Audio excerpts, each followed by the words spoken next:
Hey, what's up, YouTubers, man? It's your boy David Lucas right back at you. And today, man, I got a very anticipated guest, man. I have the very powerful Brandon Tatum, man. Y'all give it up for Mr. Officer Brandon Tatum, man. How's it going? Oh man, it's going well, man. I really appreciate you having me on, man. I love what you do, what you stand for. Thank you, man. I'm so glad we connected, man. I think we connected because you saw one of my. That's what I love about Instagram, man.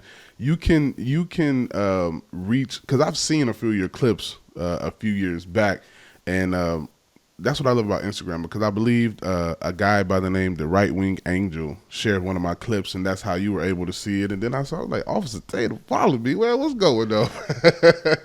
Yeah, man, it Yeah, was a powerful clip, man, and yeah, it's not a lot of people willing to stand up and tell the truth, and yeah. especially doing it with a comedic relief. It's very rare, man. So when you see stuff like that, you got to give credit where credit's due, man. It was a great clip. I love True. what you do, and that's why I share your stuff. Thank you, man. Yeah, and I'm pretty sure with you, man. In comedy, I've already kind of accepted that I'll never be Hollywood. You know, I'll never have movies. I'll never be on TV shows. I'll never be at the Oscars. I'll never be at the BET Awards because of what I speak.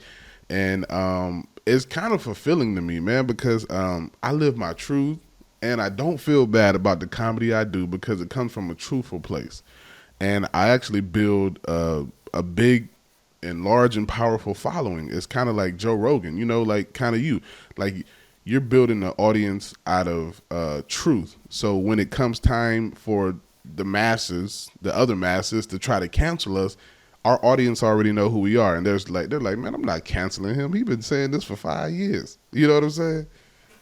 Yeah, it's invaluable to understand that concept because I Right. know a lot of people they become fearful, Mm-hmm. and they say, if I step out and say these things, I'm gonna lose friends, I'm gonna lose, opportunities, and it's like, what I've learned over the years is that you gain opportunities. You just gain Absolutely. opportunities in a different lane, and now you have people who are loyal, who love you and support you for who you really are. You Absolutely. don't have to be somebody that you're not. So it is invaluable for young people, and I hope that they realize, not just young people, but people, Right. that are older and younger, that are going down the path that we both have gone down, is that Right. don't be fearful of what's going to happen in the No. future. You don't know the future. You can't predict the future.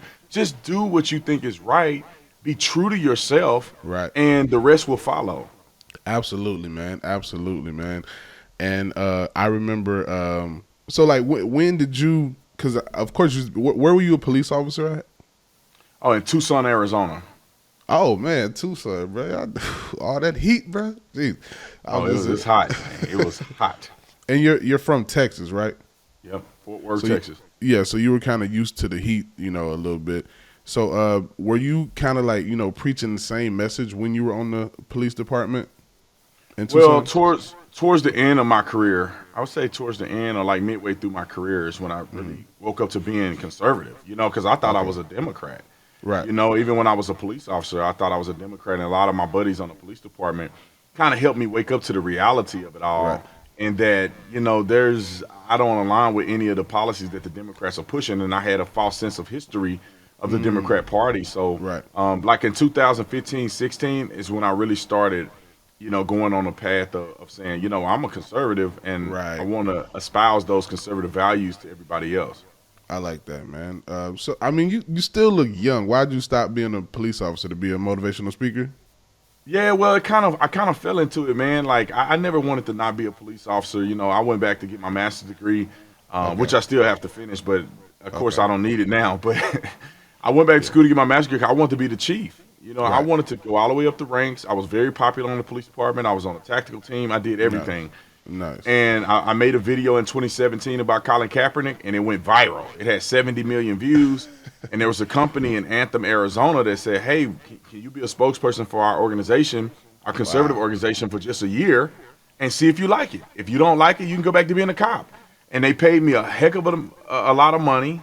I was getting paid way more than I was getting paid as a police officer, and I said, Right, "Look, let me go try this. If I don't like it, right. I'm already certified as a cop. I can go back to doing my job." And I met Candace, and then the rest is history. I just never went back. That's my WCW. That's my Woman Crush Wednesday, man. I can't wait to meet her, man. That's Bay. They can't do nothing with Miss Candace. They can't do nothing with her, man. Like, Oh yeah, and the thing that killed him the most, man, is that she's the same person in real life as she is on the media and everything else. Candace is just like you and I. Candace just being herself. Right. You know, she's just who she is. She's like that when because me and her are really good friends. We started BLEXIT together, and when I go to their house, I go out there to Tennessee probably once or twice a month. Okay. And every time I go there, the same Candace that's there is the same Candace that I met, the same Candace in BLEXIT, the same Candace that's on Daily Wire, and they can't fight up against that, So which is a beautiful thing. Yeah, man, that's a great thing. Do you still live in Arizona? Yeah, I still live in Arizona. I live in the Scottsdale area. Oh man, hey, I got a fishing podcast, man. I'm gonna have to come out there and get you on it, man. Yeah. Hey, you out here? You give me a call, man. We'll link up. Hey, for sure, man. I'm in LA, man, which I came to the epiphany, I have 2 kids out here, and rent is high. Our district attorney is out of control, man. Yep. And they're still making it hard for legal citizens like me, who's I'm a gun carrying citizen. They're still making it hard for people like me to get my CCW. So I'm friends with Rogan and Tony Hinchcliffe and a lot of other comedians, man. So they told me to come on over to Texas and we'll figure everything out. So I'm moving. I can't do it no more, man. I don't blame you, man. I don't even like to fly to California. Only reason I would ever go to California is if it's strictly business or my family. My wife's family live in Northern California, around Fresno area. And so that's the only way I'll go to California. I can't stand it, dude. I can't stand looking at these homeless people sitting on the road, pooping everywhere. And it's not that I'm mad at them. Right. I know that the city is creating an environment where these people are being manipulated and they're hurting and harming other people. Exactly. I can't stand it. That's why I'm in Arizona, dude. We have an open. You can open and conceal carry. You don't even need a permit. It's a Second Amendment friendly state. Yeah. I got tons of guns, and I carry my guns everywhere I go. So on and so forth. Man, speaking about LA, man, I've been living out here since I moved out here straight out of high school. I played football and stuff, and I've seen LA go from bad to good to great to worse. And it's so sad to say, man. The best times that I've had in LA. Our mayor was a crook. You know what I'm saying? Like, he was a criminal. He was a criminal, man. Like, it's so crazy. You get somebody, righteous to who? Our current mayor, like, who is he righteous to? But, when we had Mayor Villaraigosa, and I'm talking about this dude was showing up back when the Lakers was in the playoffs. He was courtside at the Lakers games, man, when tickets was like $250,000 and the mayor only get paid $120,000. Yeah. And he go do his little press conference. They're like, how did you and your girlfriend get $500,000 worth of tickets and you only make $120,000 a year? He was like, it was a gift. What do you want me to say? It was a gift. Like, I feel like a place like LA, man, where we got 14, 15 million people, and that's not even including all the illegals and people who are not accounted for. It can't be, and it's sad to say, it can't be run by a soft person. You know what I'm saying? It can't be run by somebody who's liberal. You gotta. It's kind of like I think his name was Winston Churchill. You gotta speak softly and carry a big stick when you run in California, dog, because they just run over people like our district attorney Gaskin and can't think of my mayor's name right now, but they just run over them. You know what I'm saying? Like, it's so sad to be in LA when a criminal can put a gun to my head in front of my family, possibly rob me and not have a bond. You know what I'm saying? Like, yeah. In what world do we live in? That's like, these criminals have figured it out, and that's why they're doing so many smash and grabs, dude. They're doing so many smash and grabs because they figure out if we take 10 to 12 people and we go get $10,000 worth of merchandise collectively, as long as it doesn't break down to over $1,500 per person, we will all get out that night.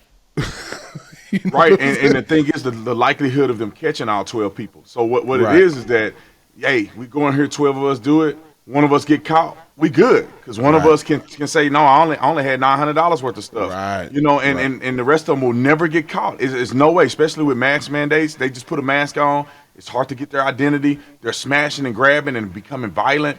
And Gascon, you know, that guy, I never forget the story that I read on my radio show just the other day of the lady in the alleyway.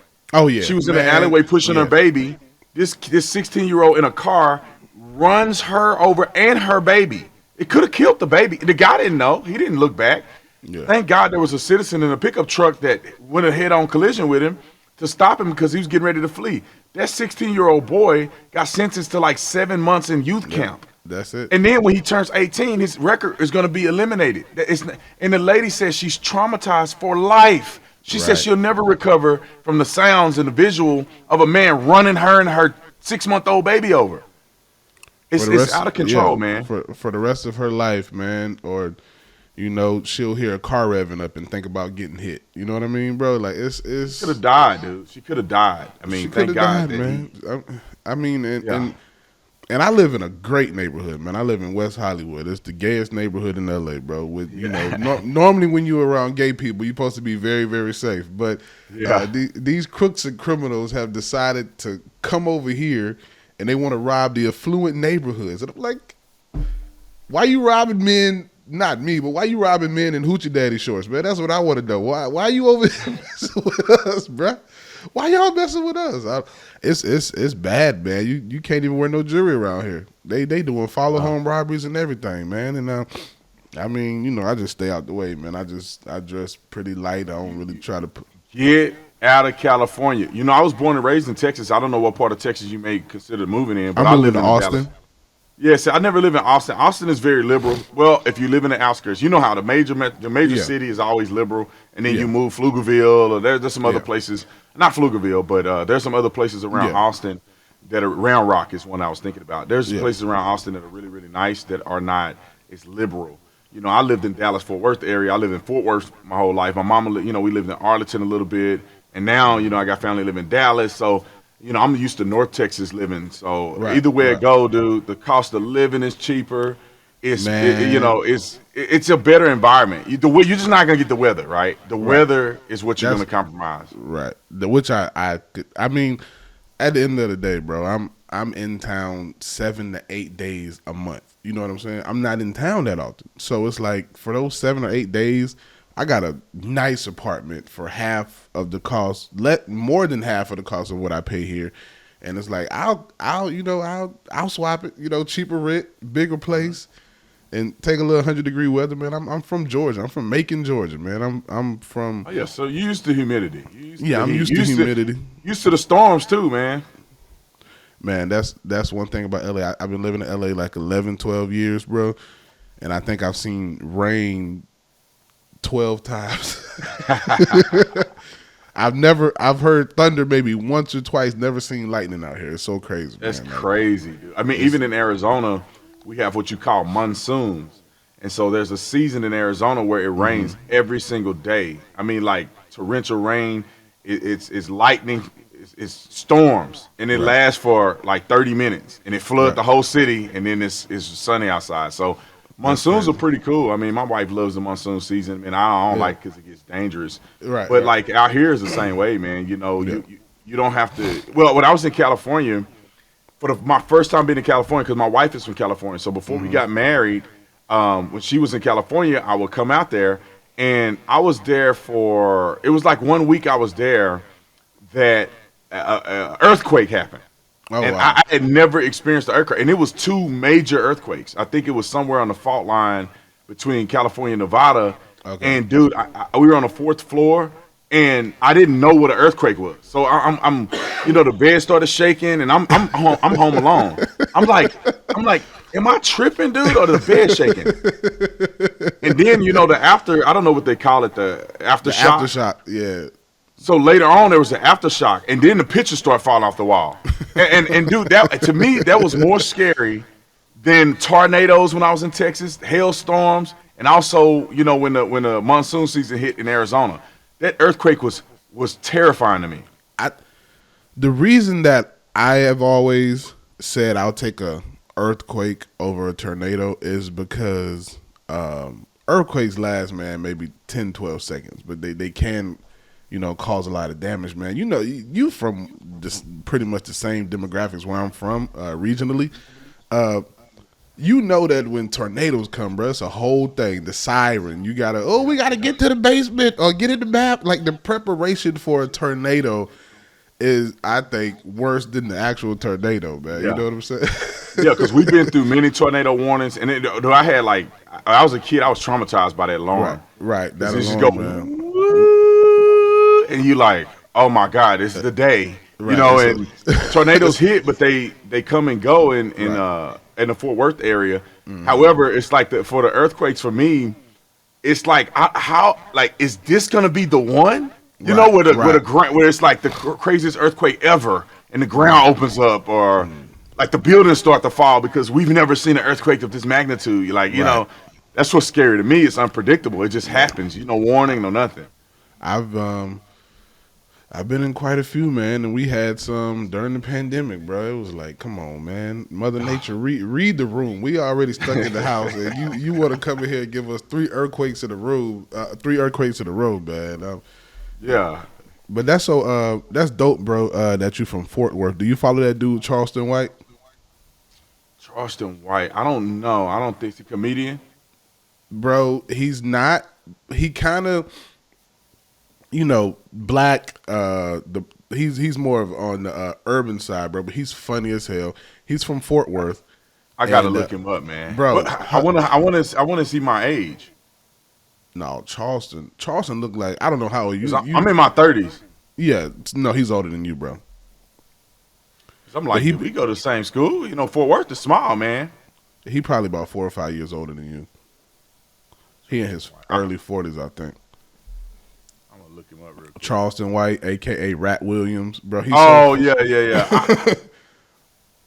You know what's funny, man, is that he looked familiar, but I don't know if I know him. I don't know if he just looked like a dude I went to school with, but not that I went to school with, dudes that are kind of known. Right. I want to know where he from in Fort Worth, because, bro, Fort Worth is small, especially the black community in Fort Worth. Yeah. Especially if you live in Fort Worth, like you either go to Dunbar, which is where I went to. You went to ODY, Polytechnic, Southwest. Some of these schools in Fort Worth is some of the Trimble Tech. My dad graduated from Trimble Tech, so it's only so many schools you go to in Fort Worth when you black. So, bro, he. I don't know if he ever admits it. He's a conservative. He definitely he love him some Trump, bro. And his messages, bro, I be dying laughing. Like I heard of him before. He be on YouTube talking about I'm not a snitch. I set the record straight, or I'll tell on you. He said he'll be like, he break down the definition. He's like, a snitch is if you see a crime you not involved in and you just call the police like, hey, I just seen these 2 black dudes rob a liquor store. He said telling is when we ride in the car together, you got a gun and some weed and the police pull us over and you be like, that ain't my weed, and I be like, yes it is your weed. He be like, that's telling, bro. He's so like, you if you put him in, you would get lost at his videos, bro. He go live every day, and that's one of my favorite people to watch, because I don't really watch television. I watch YouTube, man. Like I just watched this morning before we hopped on the video. I like how one of my favorite things about you, bro, and I do the video clips, and sometimes clips will have me emotional, and I'll tell my producer like, hey, I can't do this one right now, man, because I'll start speaking from an emotional level, and especially like the video that happened in Dallas with the kids, drag your kids to brunch. Oh yeah. I just did that video, and when it first popped, my producer like, hey, you need to get on this. I was like, I can't, man. I'm gonna a lot of hatred and a lot of other stuff is gonna come out of my mouth, and I don't want people to think that I hate people, because the way I was raised, I love everyone. You might just be a part of some things that I don't agree with, so I don't want it to seem like I hate you, because I don't hate anybody. But especially, having 2 kids, bro, that thing hit me kind of hard, because I just feel like, and I finally did the video yesterday, we put it out, and I just feel like stuff like that, the left, they always try to get everyone to cancel someone, and they always want to cancel men who they say are grooming women. But it's like, what are you doing to our babies? You are sexualizing our babies. This is child abuse. You are conditioning them and desensitizing them so that they will think this is what's right. Kids should have a fair shot. And that's all that people are saying, man. When you become an adult and you want to play dress up, that's on you. But let the kids have a fair shot, man. 1,000%.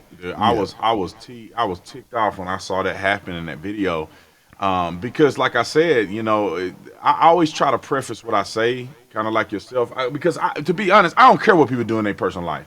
It ain't got nothing to do with me. You ain't paying my bills. I don't care who you sleeping with. I don't care who you touching and rubbing. It ain't got nothing to do with Brandon Tatum. However, when I see certain things, I have an opinion about it. And my opinion is that you should not be taking kids to a drag show. I think drag is disgusting to start with. However, we got to keep that same energy, because if you and I took our sons to a strip club or had some chicks come over who at our house stripping, even if they had their tops and their bottoms on, they still bouncing their booty in front of our kids' faces, and our kid putting dollars in their thongs, we'll go to jail. That's contributing to the delinquency of a minor. We'll be in trouble. But if you gay, somebody doing trans stuff and cross-dressing, that's fine. But if you straight, you know, you are abusing your children. I keep the same energy, man. Kids shouldn't be involved in this stuff, man.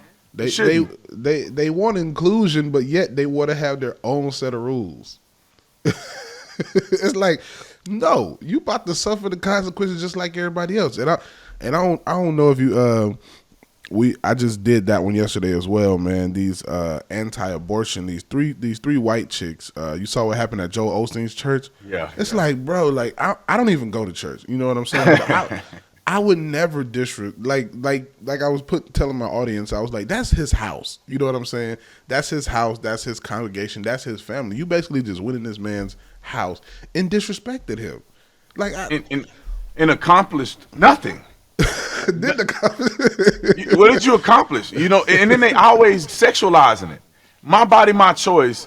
You don't have to take your top off, and I think she had a bra on, but she still took her body out and had her stomach out, and it's sexualized. Your body, your choice. Quit being slutty, and you wouldn't have to worry about none of this. I tell people this. I am pro-choice, and people get mad. People probably think I'm crazy.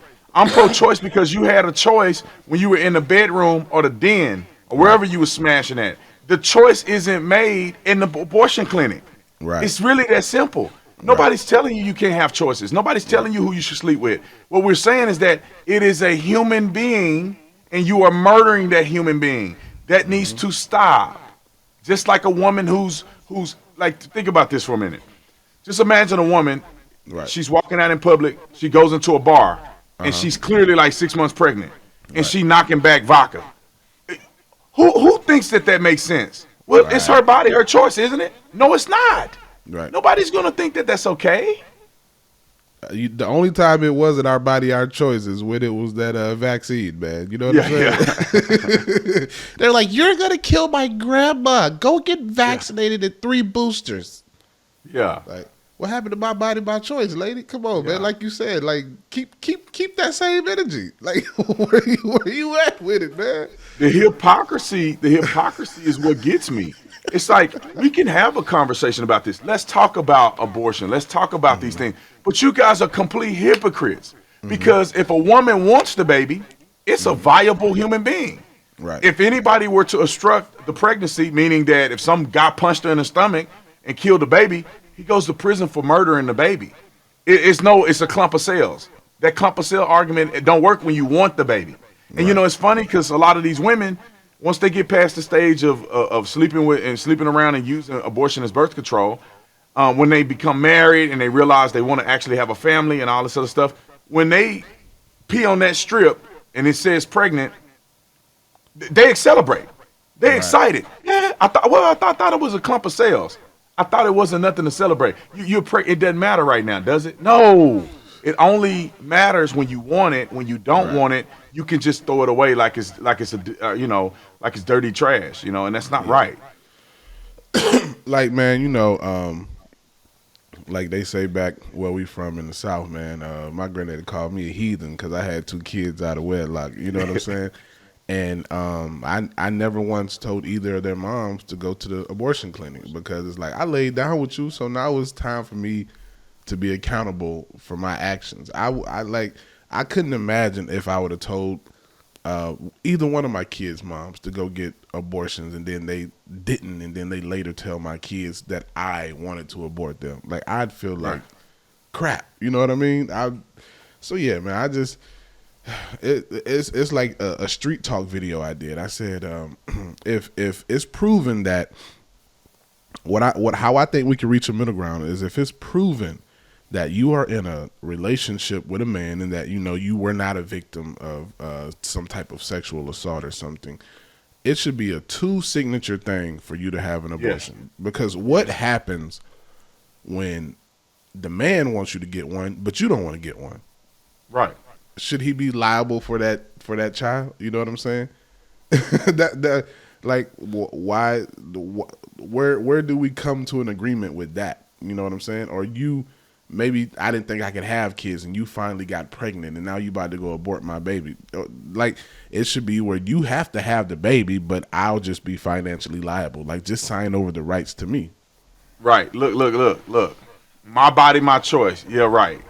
Ain't no woman saying my body, my choice at the child support office. Ain't now one of them. I'll bet you. They come down there, it's my body, your choice. You know what I'm saying? It's my body, our choice. You know what I'm saying? It's like they come down there ready to get your money, because this is what I don't understand. It's my body, my decision, my decision, my decision. You had a baby, now you going after baby daddy because he need to do his job. I thought it was your choice. Because like you said, dude, the signature thing. If you want to have the baby, and the man is telling you no. See, I don't believe in abortion, but to their point, if they want to make fair, yes. If you go and you want to have an abortion, both parents, both people who are bumping and grinding, pumping and sweating, need to be putting their name on that signature. Absolutely. If the man said, you have to have unanimous consent. That means if the woman says no, but the man wants the abortion, the baby is born. Right. If the woman wants the abortion, but the man says no, the baby is born. Both people have to consent to an abortion.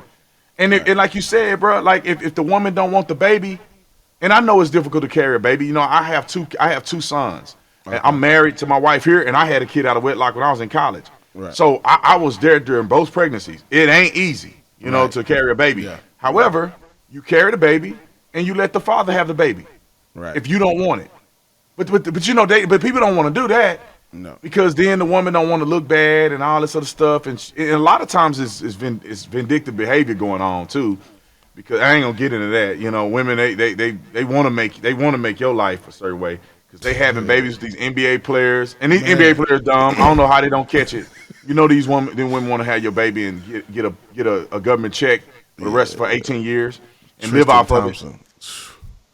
Tristan Thompson. Yeah, man, bro. I mean, I don't feel bad for him, to be honest, because at this stage in the game, you making money. People are already telling you, bro, she wants your money and that check. She want that check. She want that tax for 18 years, and you making millions, and she ain't making no real money. No. And you gonna be paying her $20,000 a month in child support, and she finna have all kind of dudes running through her house.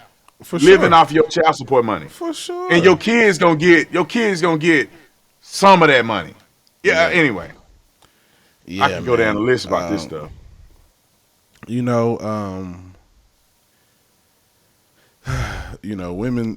Women sometimes they be crazy, bro. Like even like with the Lori Harvey and Michael B. Jordan situation, man. Like I was going back and forth with a lady about that on Facebook, and she was like, I was like, man, when in my words, I like to call it simping. When Michael B. Jordan was simping and laying flowers out and doing all this extravagant stuff for a woman he's not married to, y'all were like goals.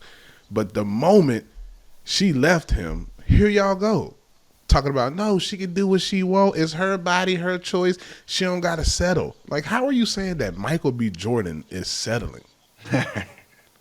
When I heard her say that, I said, ma'am, you probably will have to settle. Michael B. Jordan is not settling. you more than likely will have to settle. A lot of the women that you are preaching to on this post will be settling. Period, point blank. Men marry who they want, especially men with money. Men with money marry who the hell they want. They don't marry who they can. 1,000%. And what happens, my brother, is these women are leading each other off a cliff. They get into this mindset and they believe that their value is more than what their value really is. And I'm not saying in a general sense, I'm saying specifically for certain women. Right. They think that because they fine and they get attention, they think men want them. Now you had a man who wanted you. Now you're going to have a man who only wants you for one night. And then he's going to have other women.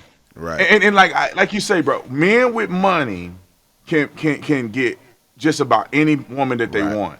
Women with money can't get the man that they want. No. They can get a man that can show them attention, but is the man going to be committed to you? Is the man going to marry you and do the things that you expect for them to do? Right. What's really going to happen is that you have got your expectation way up here.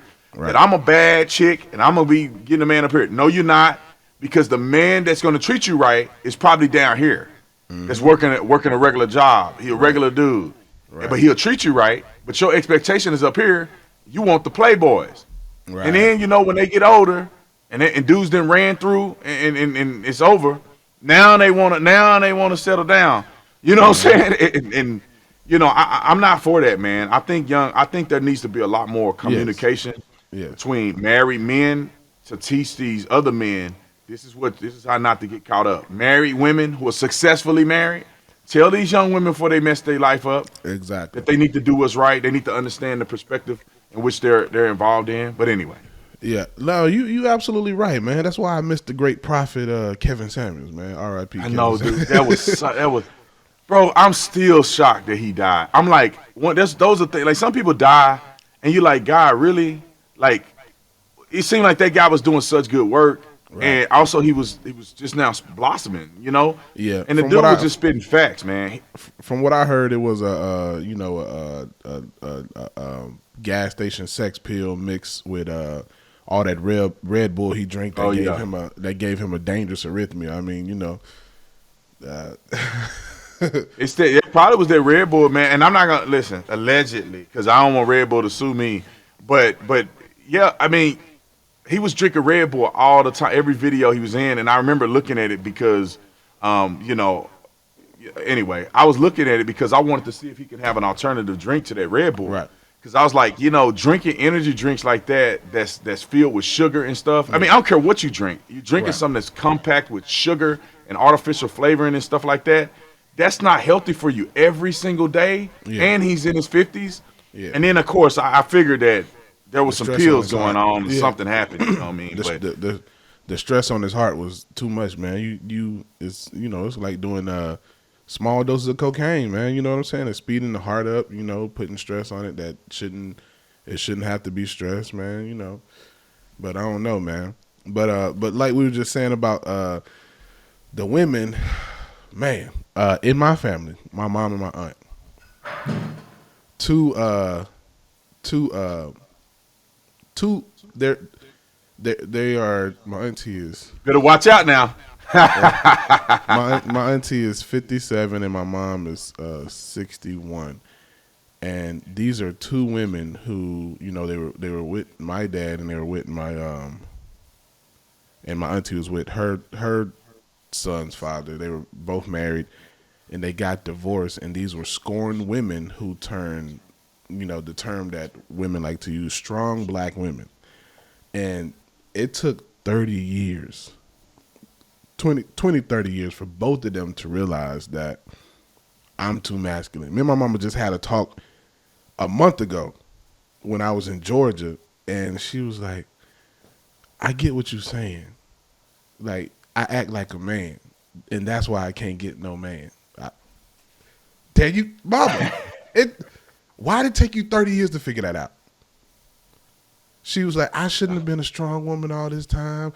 You would already had a stepdad. I was like, exactly.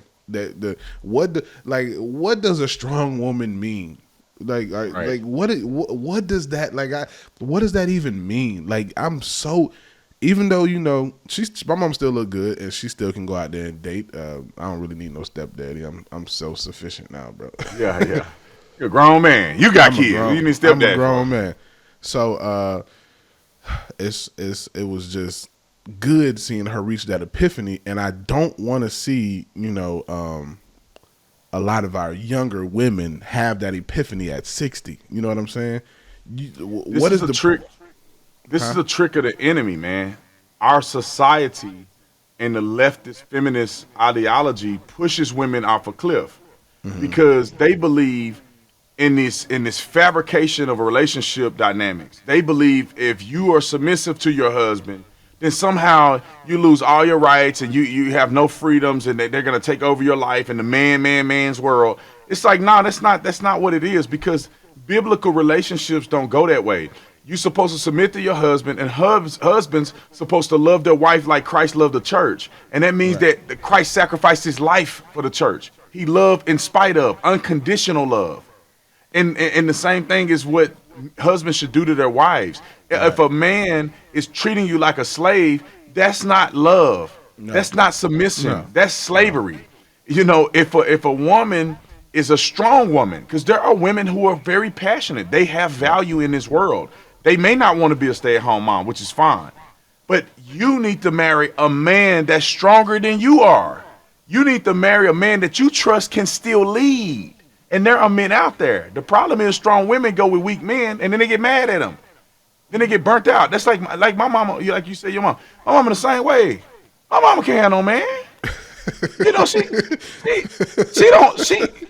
She ain't listening to no man tell her nothing. You know what I'm saying? My mama is too strong-willed for a man to come do anything. She's so independent. Man.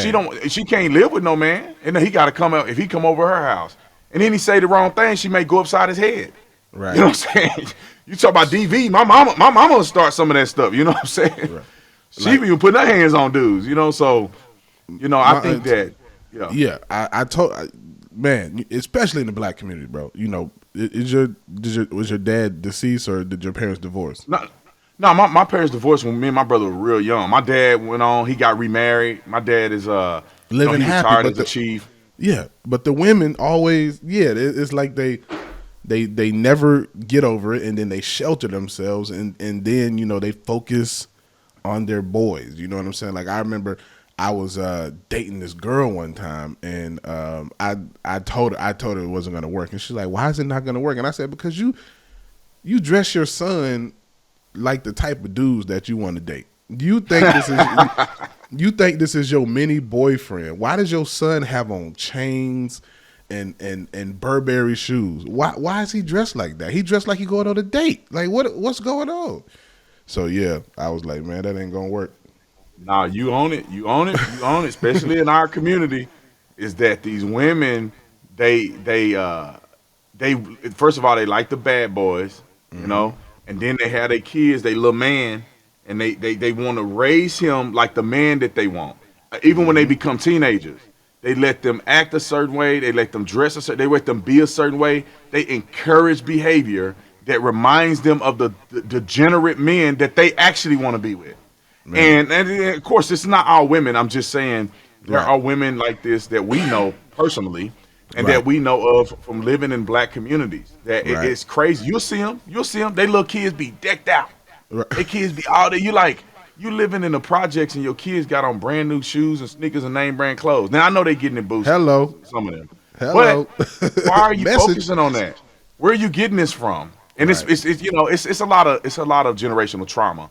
It is. So it's not like people wake up and want to be that way. I feel like, me personally, I feel like every person of color should see a therapist, man, because it's shown that trauma is passed through DNA. You know what I mean? And talking about growing up, bro, my mom worked a lot. She worked 2 jobs to be able to take care of me. So I was raised in the house with my granddaddy and my grandma, bro. And my granddaddy, man, I remember when I got old enough to work, it was better to work at a job than to be off during the summer with that man, because he used to be in charge of cleaning up like apartments, man. And I'm talking about I guess it wasn't no child labor laws in Georgia, man. Because at 8, 9 years old, I was under apartment buildings pulling dead animals out, man. You know, like if you had a fear, you wasn't gonna let him know you had it because he gonna exploit that. So you better not tell him you scared of small spaces or scared to go into that house because he gonna make you go up under that house. Yeah. You better act like you having too much fun when you go up under that house, and then you might not have to go up under that. Yeah, see, what's his name? Thomas Sowell wrote a really good book, and I'm not even close to finish reading it. Like the first 13 pages in, I feel like I'm a genius now. But he wrote a book called Black, Redneck, and White Liberal. And it talks about... Let me write that down. Yeah, it's Black, Redneck, and White Liberal.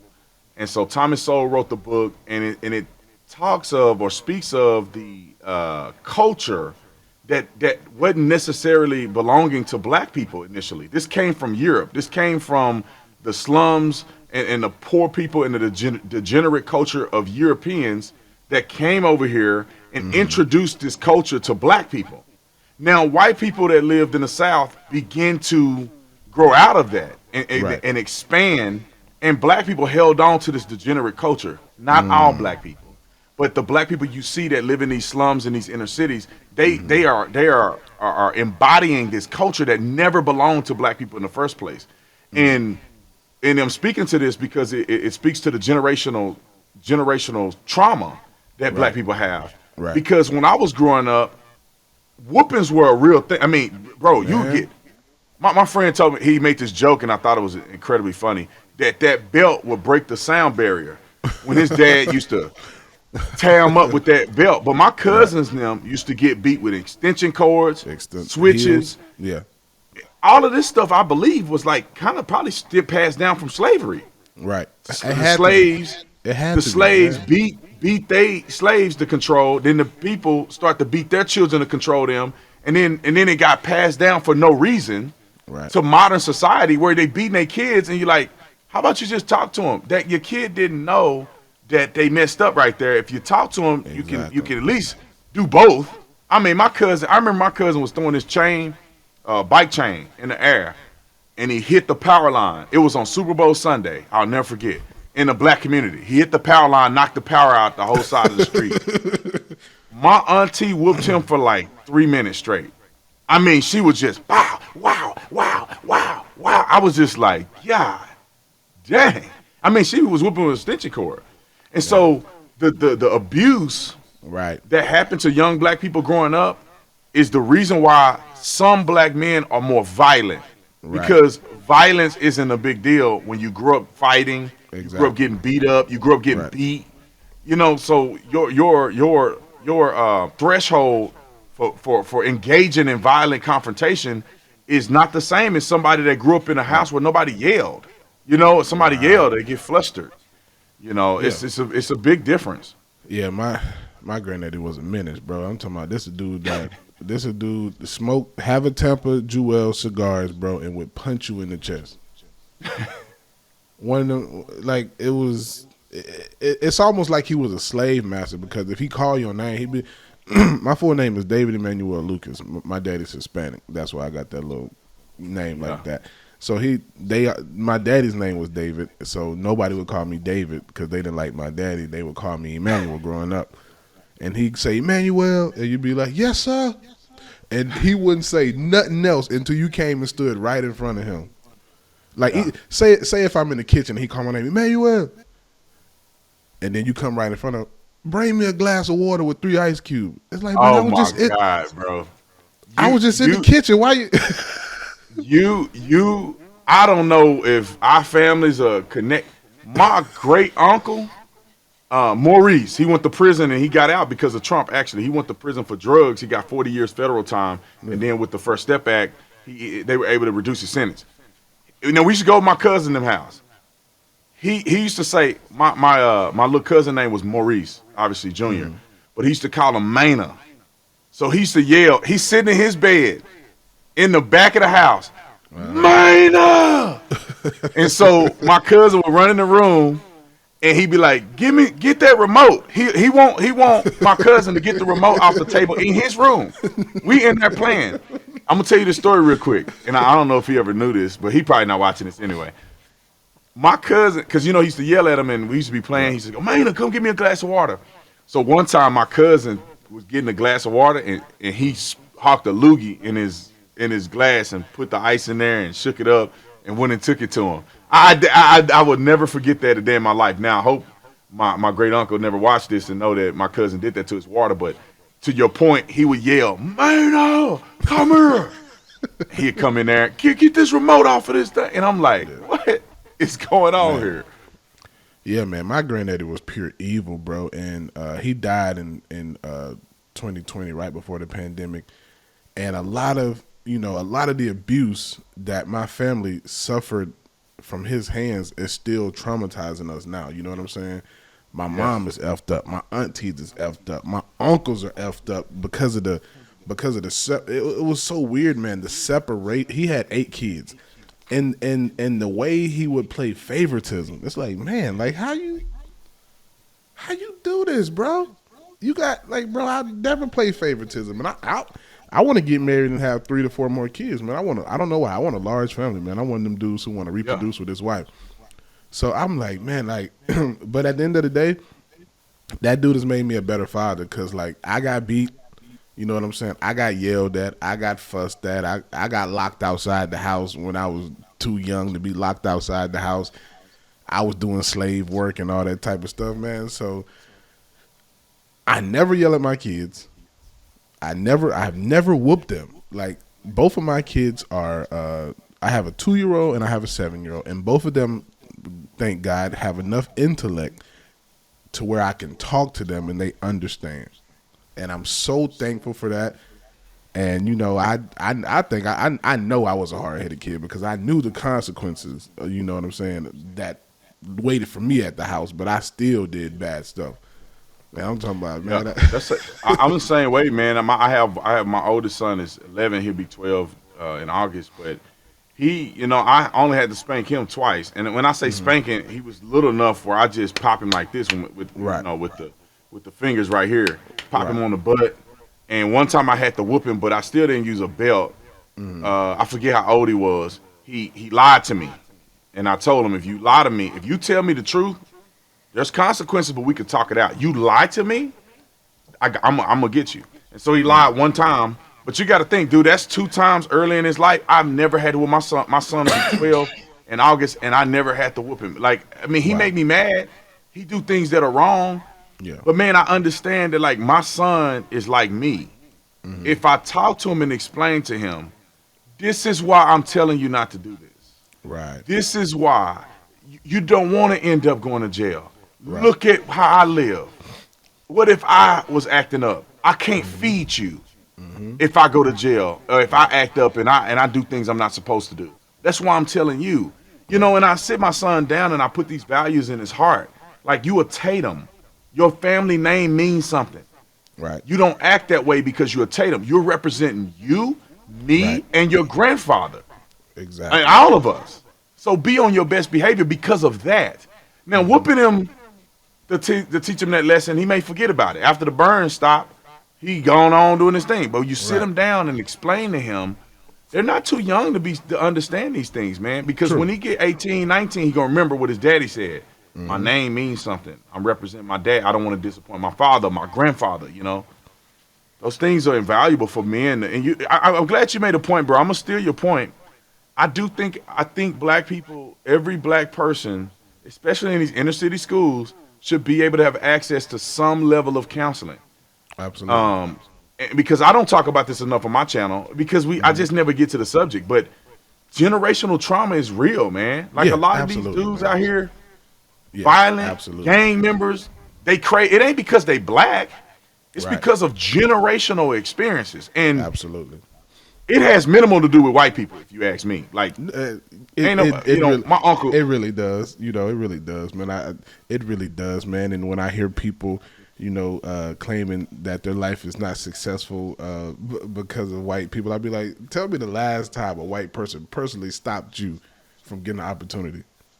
Do you not have opportunities because you have no skills, you have no education, maybe you have a record? Maybe that's why you're not successful in life, dog.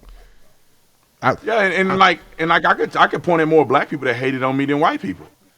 So Amen. and you look at Amen. the history of us dying in this country. Like, I mean, Yeah. we can go all the way back to slavery, but we don't have to go that far to realize that this current situation that black men are involved in involve negative interactions with other black men at a rate that surpasses racism in this country. Like, I did the research because Colonel Allen West was fact checked. The fact checkers come out and fact check.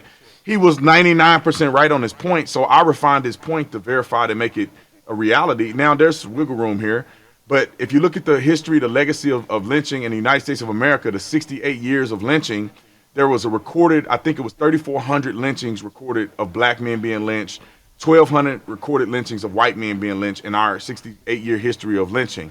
Now, of course, there could be people that were lynched that was never recorded. Right. Now, right. even if you doubled the number, right? You say they only reported half of the lynchings. If you go up to 7,000 lynchings in 1 year, there is more black homicides perpetuated by black men in right around 1 year than in the whole legacy of 68 years of lynching in the United States of America. We won't concede to that. We won't think about that. We don't want to change that. We want to still talk about the white massa from 100 and some years ago. It's like I was on a panel with all these black people. I just posted a video, so if you check out my YouTube channel, you'll see a little bit of it, dude. I respect those people, but like, it's me versus all these woke black people. I told them, we were talking about BLM, and a few of them were defending BLM, and I said, let me just say this: we deserve better than BLM. Yes. Yes. Amen, man. We deserve better. Why do we have to say, like, you can tout whatever statistical data you want for BLM. You can say this is a great move. No, we deserve better. It's not enough for y'all to raise $100 million and we see no change in the black community. I don't care if you're trying to stop police brutality. It's the same number of black unarmed men that been shot since the inception of BLM all the way to now. It's not you guys are not changing anything because you're pointing the finger at the wrong people. And Patrice Cullors and others are using that money, paying their baby daddies and buying mansions. Right. They're not doing nothing to affect change. And I told them on that panel, I said, I'm a former police officer. I am telling you, I'm trying to warn the black community. Legislation that they are passing has no effect on what police officers are going to do on a day-to-day basis. Right. Banning chokeholds. George Floyd would still be dead even if chokeholds were banned or not because putting your knee on somebody's neck until they die is not legal anyway. You know what I'm saying? So Breonna Taylor, no-knock warrants. Like, they didn't even do a no-knock warrant on Breonna Taylor's house. So whether you ban no-knock warrants or not, Breonna Taylor would still be dead. So it has no functionality. It's virtue signaling. Absolutely, man. It's virtue signaling, and what's that new word that they that a lot of woke people like to use? Gaslighting. It's gaslighting. Yeah, gaslighting. All it is gaslighting people. It's just very weird to me, man. But anyway, it is, man. It is very weird, and bro, if we don't operate on the same frequency, man, because I legit just had this conversation at a comedy club the other night. Like, I know in Hollywood. A lot of black comedians are jealous of me because of the access that I have to friends and resources, man. And I tell them, bro, I said, none of these white people I mess with, mess with me because it's some type of diversity hire. You know what I mean? I'm not friends with Joe Rogan because he needs another black friend. I'm not friends with Brendan Schaub because he needs another black friend. I'm not friends with Louis C.K. because he needs another black friend. I'm friends with these people and I work with these people because, one, I bring no drama, right? I don't smoke weed. I don't get drunk. And when I'm on the road with these guys, I'm not bringing a whole bunch of women back to my hotel room. You know what I'm saying? So I'm not putting these dudes in a liable place because if I bring a girl back to an Airbnb or a hotel that's in Joe Rogan's name or any other celebrity and she says that, she was taken advantage of, the headline is going to be woman taken advantage of in Joe Rogan's hotel. It's not going to have anything to do with me. So I tell them I am not a liability. I show up, I do my job, and I do what I'm supposed to do. a lot of you guys got to be smoking weed every 5 to 10 minutes. And they see that, man. They see that. There was no magic trick I had to get to where I'm at. I worked hard and I showed up, man. You know what I'm saying? That's what I think success is. I think success is when opportunity meets preparation. I haven't did anything special. And, you know, and like I said, I was with a black dude the other day, and he was like, you know, David, you blessed, man. Like, you don't realize it. Like, you don't have the same mindset a lot of these other black comics have, and that's why you were able to get to where you're at.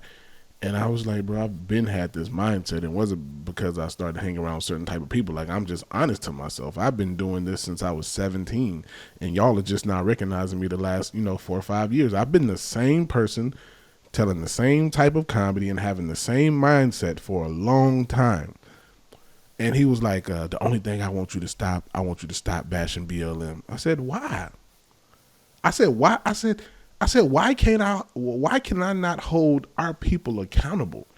I said, if you're gonna profit hundreds of millions of dollars off of Black death, you should be able to be held accountable. Like, they made $4.5 million down there with Mike Brown when BLM was first made, and Mike Brown, Dad, said they ain't even built the community center in his honor that they said they would. They made $95 million in George Floyd's name, and then Patrice Cullors is getting caught. She was taking private jets, talking about she was scared of COVID. She's buying houses in affluent neighborhoods, but the white neighborhood. White, right. But the white man's supposed to be our oppressor. And then when Candace Owens pulled up to her house, she had a white security guard. How do you trust your safety with the people who you say are the number one threat against us? And bro, it ain't like she can't get a black man to do security. It ain't like there's not black people doing security, bro. She can find her baby daddy. Listen, the security service that she paid for was through her black baby daddy. She gave him like $900,000. Is his security detail white men? Right. This is the stuff that eats away at me, is the hypocrisy. Why can't we talk? Like when I was on the show, you'll see it when you look at my YouTube channel. Yeah, I'm on the show and I say, black, I'm being very calm, bro. I'm just stating facts. I said one of the biggest reasons is rhetoric with Black Lives Matter. They said they wanted to take down or destroy the nuclear family. No. They didn't say that. They didn't say. And then she goes on and now of course she ain't gonna realize this. I had to put it on the screen that she was lying and that I was telling the truth. But then she goes on to say they wanted to reimagine a nuclear family to be inclusive to communities and as a whole. It's like, lady, these are 3 lesbian women. They don't believe in a nuclear family because they're not participating in that. They want to reimagine it as gay and lesbian families. Quit being stupid. Right. And they're doing that. And they don't want the fathers to be in the home. Right. They want the government to have control. It's like, come on, black people. We deserve better than this. We deserve community centers being built. We can do it for our own people, bruh. Why do we have to wait for the white man to give us reparations? Michael, what's his name? Basketball player. LeBron James just became a billionaire. There's like 5 or 6 black people who are prominent in the entertainment world that are billionaires. And they let LeBron get hoodwinked out of that school. LeBron don't own that school. No. It's like a private label. He don't own the school. The school is a part of the school district. The school district still hires all the teachers. They do all of the curriculum. He has no say. Yep. Now, Stephen Marbury? I think his name's Stephen Marbury. Stephen Marbury, yeah. He was about the only one who was doing his own thing. He actually had a private school. He actually had a school where he did the curriculum. He hired the teachers. Mm-hmm. LeBron make way more money than he do, and LeBron ain't doing a real school. But that's a victory for black people. See, LeBron got his own school. What? Come on, man. Anyway. Yeah, man. I got a couple more questions, then we get out of here, man. We about to come up on an hour. So, were you married before you became a conservative? No, I was single. Was it hard dating as a conservative black male? Because it's man. No, because I date white women. So you know what I'm saying. So I mean, let me clarify this, man. Like, I don't only date white women, right? Right. I have dated black women, but I'm open to dating anybody. So as a conservative, when I would go to events, all these beautiful white women are there. I'm open to dating them. Right. And I met my wife, and I didn't meet my wife at an event. She was older than me. She's like 4 years older than me. her mom saw me online, you know what I'm saying? She saw me on the news, and then she just introduced my wife to my content. Then my wife started working with me and helping me with my social media, and then we fell in love, and that's kind of what happened.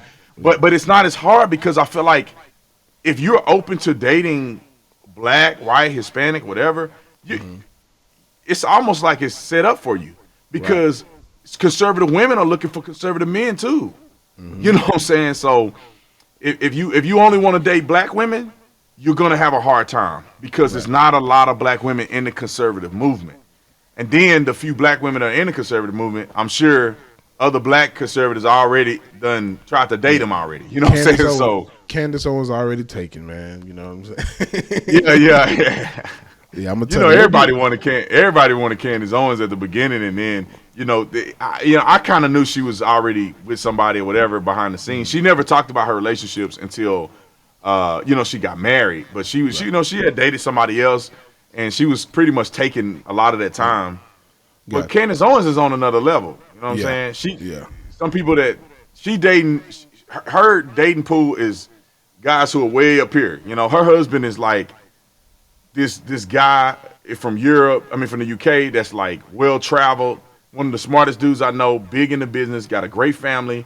Like, he, nice. That's where her mind was at. You know what I'm saying? Nice. So, but if you were, the dating scene, if you go to conservative events, I think if you're open minded to different people, it's a plethora of different young, successful, smart, conservative women out there. Right. No, I get it, man. Appreciate you, man. And hey, man, you want to shout out everything so my fans can follow you and get your merch. I'm gonna get your. I'm gonna have my team email you to get your PO box so I can send you some merch, man. I got to get me some of your merch also when I go on stage. Oh yeah, for sure, man. You send whatever you need, man. You can get it all. We got these fathers. These fathers matter, man. People just love this design and this idea. Obviously, because fathers do matter, but you send me, man. I got you, bro. Whatever you need, I got you. I'll have him send the mailbox address for you, man, and we'll definitely reach out when we're in Arizona, man, so we can shoot some fishing content, bro. That'd be dope. But shout out all your stuff so they can follow you, man. What's your website?